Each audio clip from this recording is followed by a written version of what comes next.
ഗണപതി ഹോമം നടത്തുന്നു, അഷ്ടദ്രവ്യങ്ങൾ ഉണ്ടാക്കിയിട്ട് പ്രസാദം നമുക്ക് തരും. അത് ആ തിരുമേനി എടുക്കുമ്പോൾ സ്പൂണിൽ എത്ര കിട്ടിയോ അതാണ് അയാൾക്ക് അർഹതപ്പെട്ടത്. ഇന്നതല്ല, ഇന്നത് കുറച്ച് കുറഞ്ഞു പോയാൽ തിരുമേനിയുടെ വഴക്ക് പറയും. അനുഭവം ഉണ്ട് നമുക്ക്.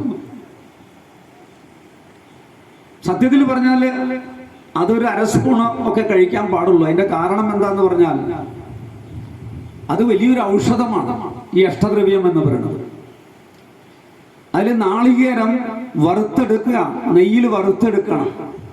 ഈ നാളികേരം നെയ്യിൽ വറുത്തെടുത്താൽ അത് ഏകദേശം നല്ല മൂത്ത് കരിഞ്ഞ കണ്ടീഷൻ ഒരു മൊരിഞ്ഞിങ്ങോട്ട് വരുമ്പോൾ അത് 1-ാം നമ്പർ സൾഫറാണ്, കീടനാശിനിയാണ്. 1-ാം നമ്പർ കീടനാശിനിയാണ്. ഇത് ഞങ്ങള് കോട്ടയ്ക്കൽ ആയുർവേദശാലയിലെ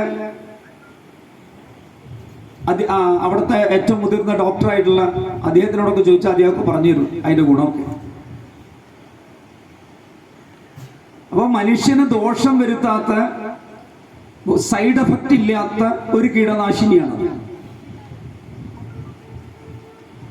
അപ്പൊ അതുകൊണ്ട് ആ ദ്രവ്യം ഉപയോഗിച്ച് ഹോമം ചെയ്യുന്ന സമയത്ത് അന്തരീക്ഷ ശുചീകരണം നന്നായിട്ട് നടക്കുന്നുണ്ട്.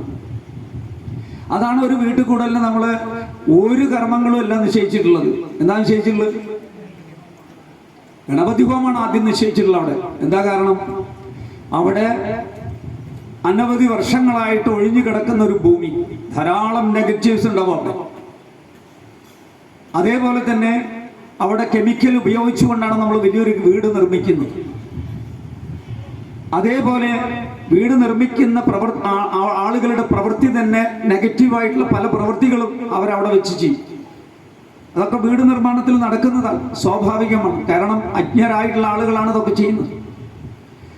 അത് അവരുടെ ശബ്ദത്തിൽ പോലും അജ്ഞതകൾ, അവരുടെ സംസാരത്തിൽ പോലും അനവധി നെഗറ്റീവ്സ് ആയിട്ടുള്ള വിഷയങ്ങൾ. അങ്ങനെ നെഗറ്റീവുകൾ കൊണ്ട് നിറഞ്ഞതായിരിക്കും ഒരു പുതിയ വീട് നമ്മൾ പണിത് എടുക്കുന്ന സമയത്ത്.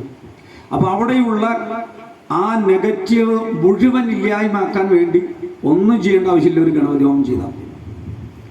ശരിക്കും സയന്റിഫിക് ആയിട്ടുള്ള വശങ്ങളാണ് ഇതൊക്കെ. ഇന്ന് ലോകരാജ്യങ്ങളോ ലോകശാസ്ത്രജ്ഞന്മാർ അംഗീകരിച്ചു കഴിഞ്ഞു.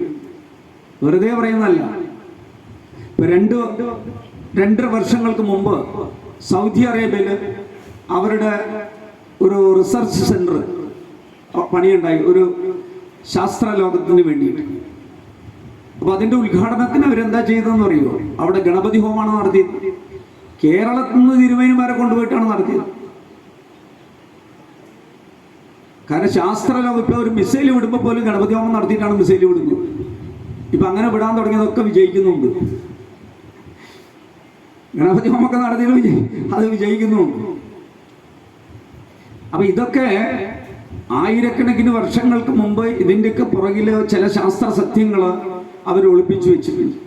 അപ്പൊ നമ്മളെ കൊണ്ട് നമ്മുടെ ജീവിതത്തിൽ അവർ പറഞ്ഞു തന്നുള്ള ചെയ്യിപ്പിക്കുന്ന ഒക്കെ ശാസ്ത്രീയമായിട്ടുള്ള കാര്യങ്ങളാണ്. പക്ഷെ നമ്മൾക്ക് ഇതൊന്നും അറിയില്ല. അപ്പൊ നമ്മളിന്ന് ഇതിലെ നമ്മള് ബാക്കി കാര്യങ്ങൾ നമ്മൾക്ക് പിന്നീട് പറയാം.